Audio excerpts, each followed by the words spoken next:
The Badgers pick up a new commit. We are breaking down the film. What does Reeder mean to this class, and just how good could he be? Locked on Badgers. Let's go.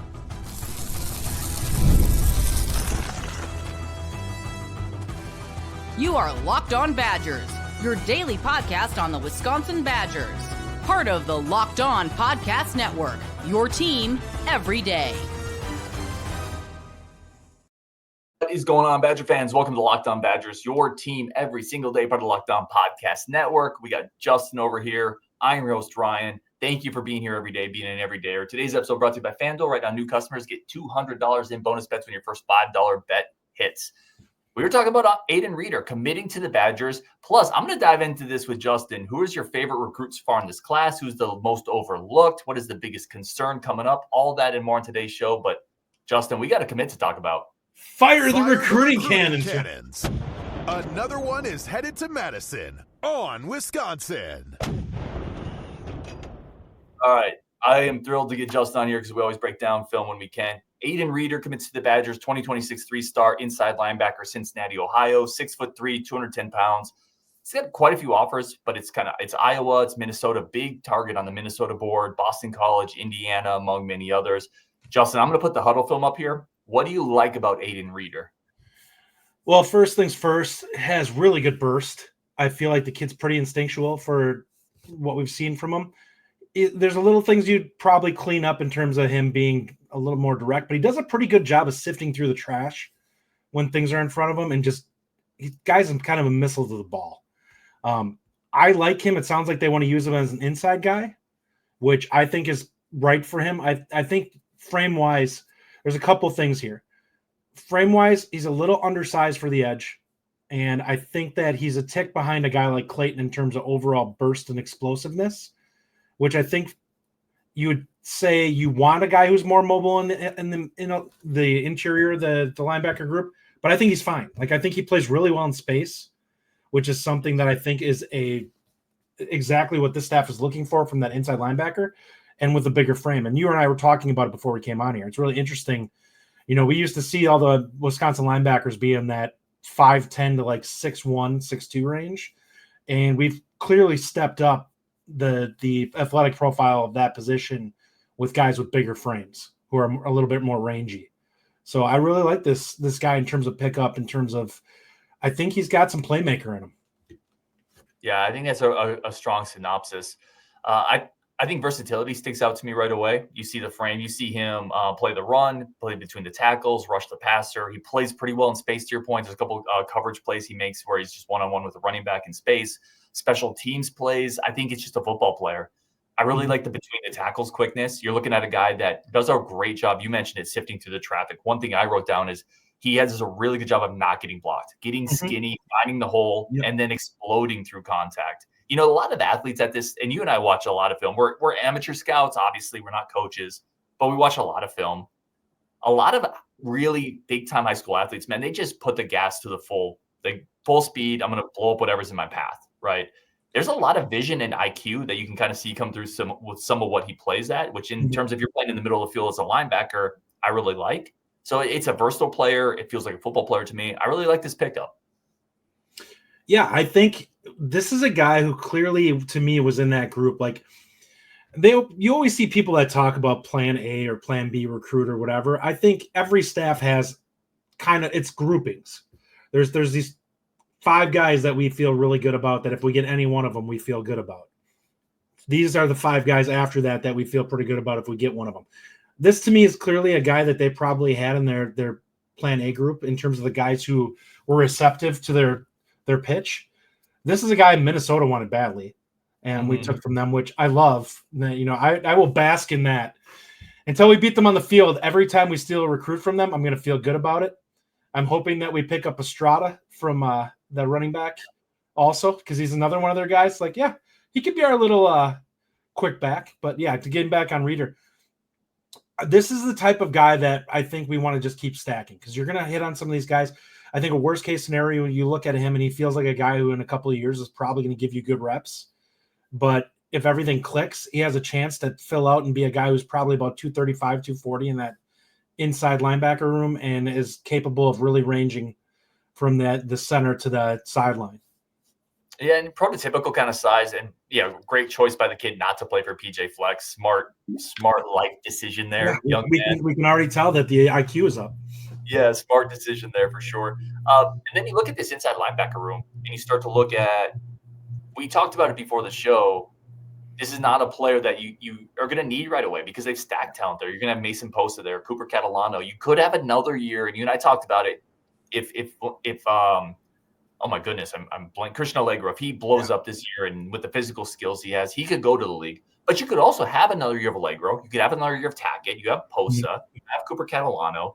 You still have a couple other pieces. So this is a player you can get on the roster, let him develop a year or two, play special teams because he's athletic enough to do that.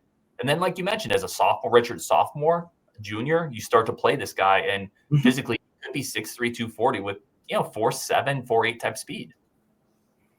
Yeah, I think that's well said. And he's a guy who plays physical, and he's not afraid to come downhill and just put the thump to somebody.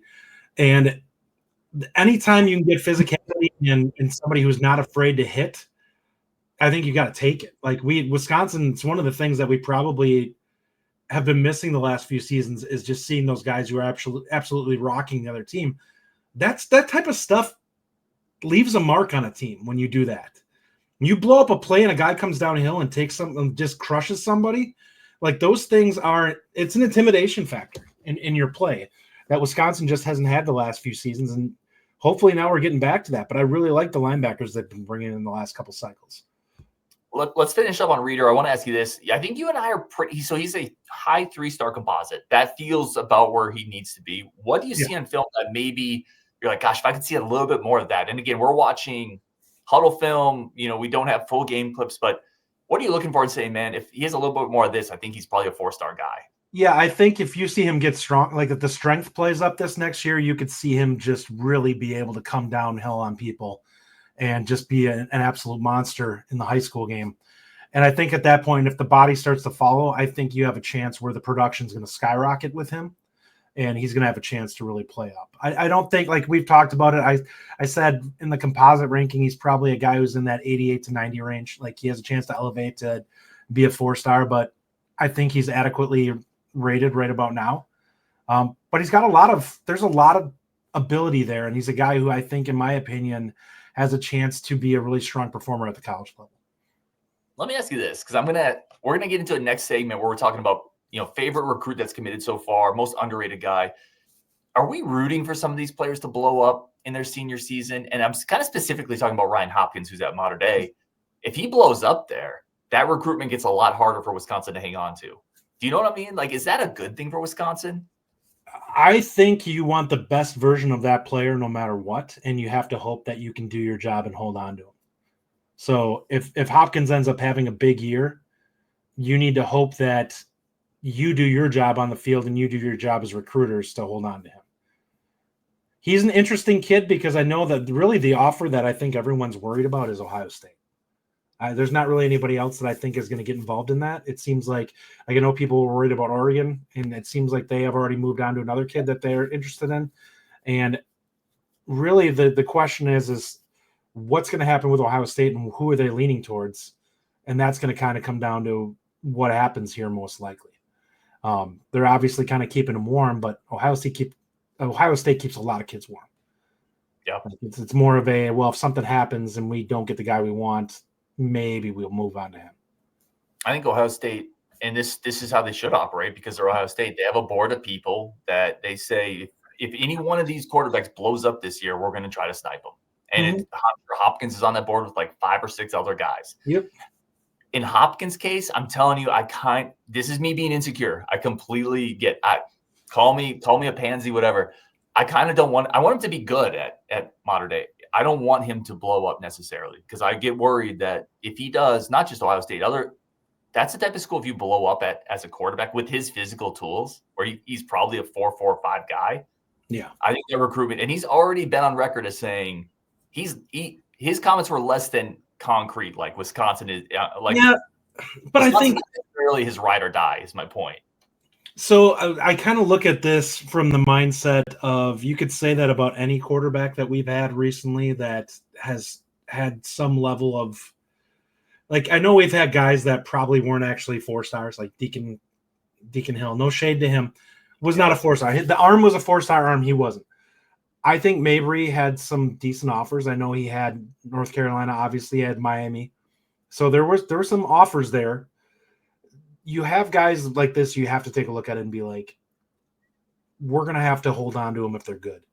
And ideally, Wisconsin needs, like, one of the things that they can sell is you have a chance to be the guy here, and you're not going to have to fight for it. If you are legit, it's yours. Like, the reins are yours. At Ohio State, you could be great, and you could still not play because the guy ahead of you might be slightly better. Yeah, I hear you. That sales pitch works pretty good for them, though, generally. It does. Just pointed because out. they can play that you can win a national title here. Yeah, I'm not saying you're wrong either. I just get a little wary if he does blow up at a place like that. Coming up next on Locked On Badgers, I'm going to tell you which player in the 2026 class I am betting on. Speaking of betting, you have to go check out our incredible friends over at FanDuel. FanDuel is the #1 spot for all your sports betting needs. The NBA playoffs are in full swing. Every night delivers incredible highlights, buzzer beaters, crazy can't-miss moments. And right now, you can get into all that action over at FanDuel. Plus, baseball's going on. Baseball's one of my favorite sports to bet because there's always action. FanDuel delivers. It's parlays, it's futures, it's teasers, it's spreads. It's every bit of action that you are possibly looking for. And quite simply, the easiest sports book that you're going to find. And when you win, you're going to get payouts quick, simple, painless. Unlike some of those other places that I've used, where it feels like when you win, you have to almost pull teeth to get your money. FanDuel's fast. It's simple. Again, it is the quickest, easiest way to cash in on your winnings, plus a great offer of every type of betting you're looking for: futures, parlays, teasers, spreads. Right now, if you're new to FanDuel, it's also the perfect time to sign up. They have an incredible offer for you. Head to FanDuel.com, place your first $5 bet. If you win, that's $200 in bonus bets. Make every moment more with FanDuel, the official sports betting partner of the NBA. Also, the official sports betting partner of the Locked On Podcast Network. It is awesome. Spice up your weekend over at FanDuel.com. All right, let's jump back into this with Justin. Get into which prospect are we most betting on in the 2026 class? All right, Justin, let's get into this 2026 recruiting so far. Really quick, 30,000-foot synopsis. How do you feel so far about this class? Very early, coming together. I think it's solid so far. I think there's some big dominoes that are sitting out there to me that are class makers.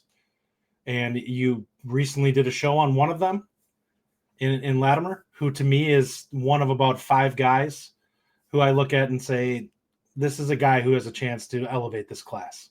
This is a guy who I look at that I think can be a star here if everything comes together. My guy in terms of this class so far that I've seen, I've been big on Hopkins from the get-go, and it's just his mobility. Like, there's a chance for him to be an absolute nightmare at the college level. You can project him to be a guy who's got a little bit of a slighter frame, but you want to see, 30 pounds on him and how different he gets. He's going to the arm strength will probably play up at that point, and you have a chance to have a guy who's a 4.4 guy running around at quarterback. And what that does in the design run game is makes it an absolute nightmare. Like we talked about it before. You have the speed option that they like to run in this offense with Grimes, where you could potentially have a guy who's a 4.4 guy coming back against it, running from the wide receiver position where he likes to run reverses. And you're just done if you're a defense. If you have to sell out to that edge to stop a quarterback that can run that fast and then have a wide receiver going in the opposite direction, he's going to get a step on you. You probably got a 15-yard run at a minimum if that guy comes back across the grain with a full head of steam. Like, you're just not cutting it off. You really have to hope the backside is covered. And that's what that adds. Like, you have a guy who is capable of creating absolute huge mismatches. And this is what Wisconsin has dealt with for the longest time with Ohio State. They've had that guy who's capable of just putting you in a blender and making it an absolute huge problem, putting your defense in flux. And that's what Ohio State does. It's not that Wisconsin never had the defense that was capable of being assignment sound and having talent. It's what they can create outside of the normal scheme that you just can't account for. Well, Wisconsin has a chance to get some of that of their own. Let's be honest, that's what Ohio State does, but that's also what Penn State does when they're at their best.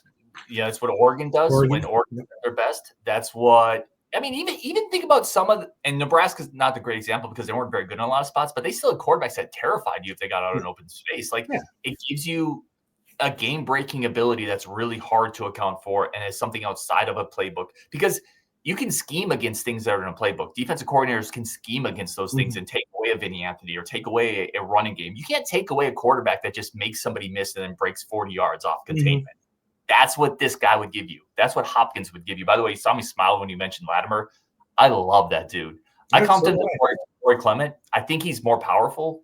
I don't think I've never seen a recruit that we've been after that has the level of physicality that Latimer has. And I remember watching the film the first couple minutes, and I'm like, I'm not seeing a ton from the skill set of just as a runner that I was in love with. And then I kept watching, and I'm like, okay. He like the more you watch it, the better his skill set starts to look overall, because the first 2 minutes is just basically him killing defenders. Like he's just running guys, like flat out just crushing guys. And I'm like, he absolutely looks like a linebacker carrying the football who's just leveling guys. And it's like, I don't know who to compare this to. I said, he looks like the type of back that Georgia has, where like they just blow through people and just crush people on their way running. He looks great, man. Again, I think there's vision there too. He has a jump cut that's really impressive. He's got enough speed. He's not a burner, but he's got enough speed. He can catch the ball. He's got enough size. I guess he's a mid 4.5 guy. I think he has everything you want in a Big Ten running back, man. And I hope they land him. If they land him, that's a massive get. I think you already hit on this one. Favorite commit, Hopkins for you? Yeah. I think for me, it's Carmelow Reed. Yeah. Like I can totally understand that. Dude, I love Reed's game. I mean, he is big. He sent me some clips of him. So he's some really of the clips vicious too with the way he plays.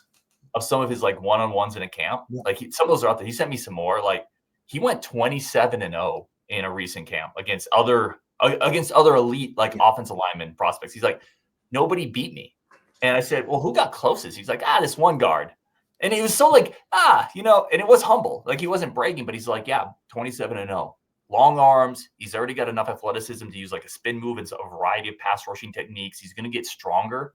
He's going to put another 10, 20 pounds on him, and he's going to be like 6'6", 270 with athleticism. Yep. I love that pickup. I think he's a 4-star guy. I don't know if he's ranked 4. So he's not a 4. He's not. He's in that 88 range too. He's going to jump. Absolutely. I agree with you. I think that he's a guy who's capable of just being like, honestly, I think his senior season is going to be him just crushing teams because they're going to run away from him because you can't block him. Like he's got good burst. I know the one thing I saw from one of his camps is that he had a 40 time listed as like a 5'1". I'm like, he's not a 5'1" guy. Like you could see the short area quickness where he really moves the ball. And I'm like, part of that is his frame is so long, but he's not going to have problems getting past guys on the edge. Like it stands out his ability to just come downhill and go. Can I tell you, his 40 may never be impressive, but I bet you if you compare his 10-yard split with other, it's probably excellent. I think it's going to be way up there for him. Give me your most underrated prospect that we've collected so far, the guy that most people are overlooking. That's an interesting one. I would say probably, I think Carson Elam's to me actually has a lot of upside. I like him as a corner. I think people, like we heard some of the fan base talk about him and they're like, he's okay. I'm like, there's some physical tools there to like about him. Like he's a guy who's a little on the rawer side. He reminds me a little bit of Washington without some of the physicality. And I really like Washington as an athlete. Like he's a guy who projects well as an athlete. The speed is good. It's not elite, but I think the athleticism is better than what you see in a lot of corners. And his ability to use that in coverage is a major plus for him. And I think he's a guy that once you start putting muscle on him, some of the speed and other things may play up. He may end up being a 4-4 guy. Yeah, I like that pick. I like the frame there as well. Obviously, you kind of hit on that physical. I think he just ran a 10.9 is what I saw. Like, and I think there's more there probably as he gets a little stronger. I agree with you. I like that one. I went with Benjamin Novak. And it's kind of because I think sometimes people will look at a player and look at what he's not. Like, he's probably never going to be like a Kevin Haywood type left tackle. But I think he could be a really powerful right tackle, like kind of a run first, collapse the right side of the line, really drive somebody. He's already 305, 310 pounds. He moves pretty well for 310. He gets out in space. He'll lead a screen. And I just think what he is kind of a mauling, high floor offensive lineman that I think you're going to be able to, in a couple of years, count on as a really solid guy in the run game and a pretty good pass set guy. Well, and let's be honest, like I think these last two offensive line classes we could be looking at as the two best classes in Wisconsin. There's a chance they end up being the two best classes in Wisconsin history. Like I think there's now. Let me be clear. There's a infinitely long ways to go with that, but the type of athletes that these guys are, there is a lot of opportunity for them to be exceptional. They're not there right now. Like I'm talking ceiling, I'm not talking what they will be. So there's a chance there, but these are two of the best classes I've ever seen from a lineman class for us. Really good, athletic, deep. I agree with you there. I think in a couple of years you could look back at this. And by the way, Bicknell gets some credit for that too. Bicknell was here for a good portion of that first class with Mandel and Haywood. But between Bicknell and what Blazek has been able to do, I think you could look back in a couple of years and say, man, there's 4 NFL guys out of that group and a couple first or second rounders. I don't think that's a stretch because I think Kevin Haywood is almost certainly going to be one of those people. Yeah. And then I'm big on Cubberly, you know that. Or not Cubberly, sorry. Cubberly as well, but Davenport. Big on Davenport. Love Corey. We both like Mandel. Mandel was your guy from an early spot. Hardy Watts. I love Logan Powell's another guy that it projects pretty highly. So there's a lot there. Definitely don't disagree there. We're going to take a quick second, come back. I'm going to ask Justin, what's your biggest concern right now with this class? Is there a spot that is just maybe not shaking out very early, but quite like you want it to? That's coming up next on Locked On Badgers. But first, let us talk about our great friends over at Monarch Money. Monarch Money is a CFO for you to get all your accounts, all your finances in one spot. And it helps you find trends. It helps you find where some of your money is going. This is a service I use. I was on it today. I was working on a budget.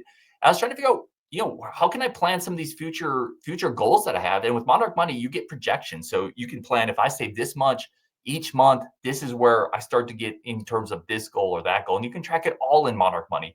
It attaches to all of your accounts. Collaborate with your friends, collaborate with your significant other. It is incredible. It is easy, convenient, fast, and simple to use and set up. Take control of your finances with Monarch Money. Use code LOCKEDONCollege at monarchmoney.com for 50% off your first year. That's monarchmoney.com, code LOCKEDONCollege for half off your first year. You'll not regret it.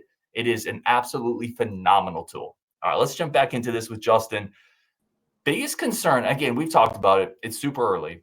Summer is usually when this thing really starts to pop off, when you get those official visitors in June and July.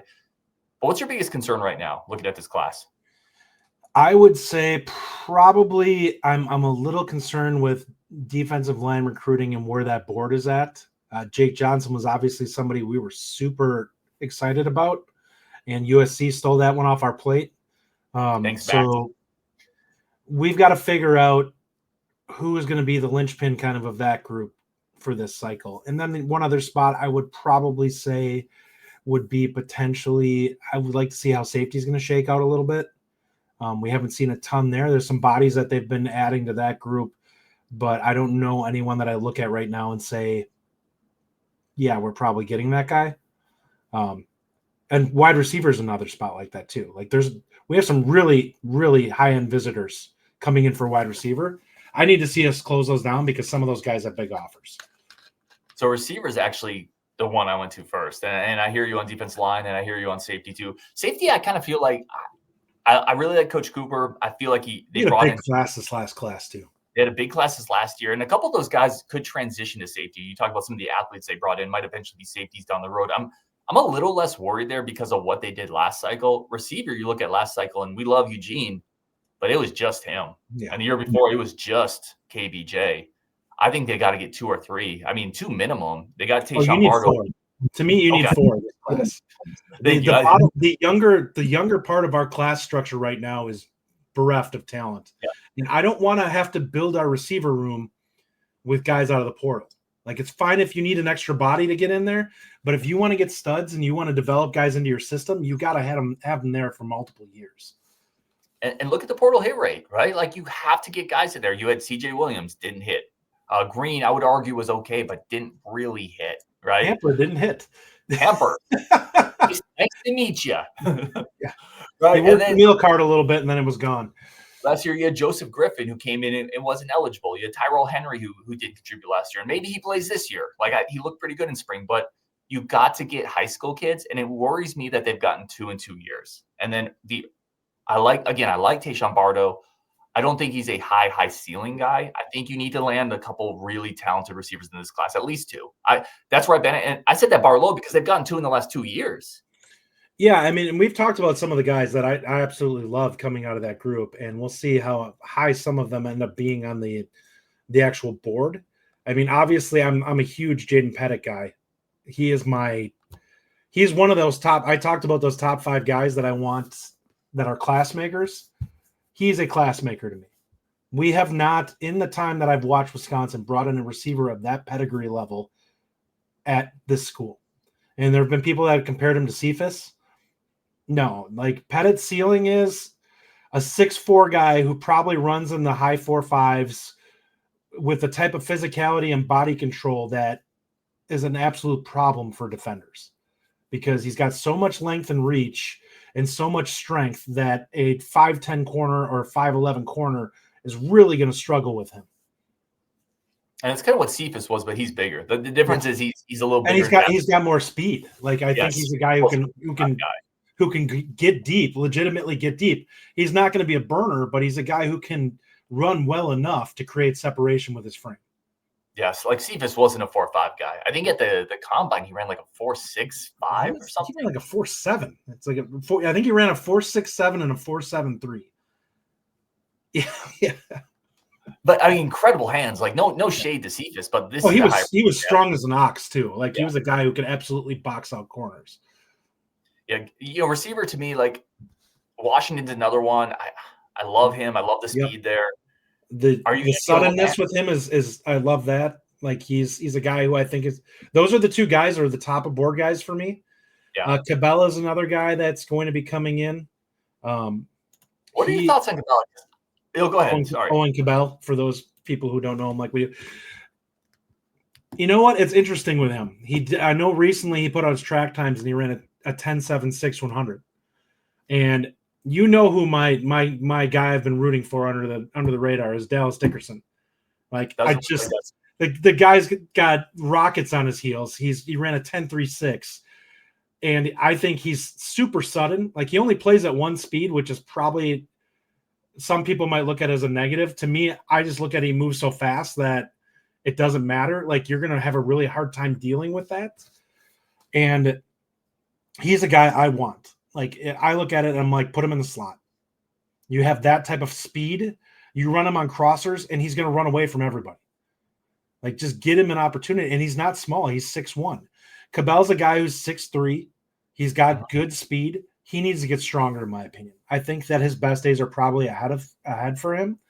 But I was a little surprised by that 10.76 because I don't know if it necessarily shows on the film.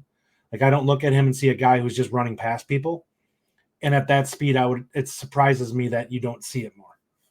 Yeah, watching him on film, I like the size. I feel like, again, him and Bardo to me both feel like, and this gets taken the wrong way, they feel like pretty safe bets to be good receivers. I think they have enough physical tools. I think they can translate, but neither of them feels like they could maybe raise the ceiling in the room, whereas I think Washington could. They feel like a 2 or a 3. And I don't think that I look at either one of them and say, this guy's going to turn into a star. No, they could. And don't get me wrong. Like anything can happen with the way these guys change when they hit a college strength and conditioning program. But I don't look at either of them and say those 2 guys are truly dynamic. And it's no shade to them. But I think if you were to ask me who's the safest probably on this board, Bardo's probably up there. I think he's a guy who runs good routes. I think he's a guy that has a lot of things that he's good but not great at, and that it projects, where some of these other guys are a little more raw than him in a lot of areas.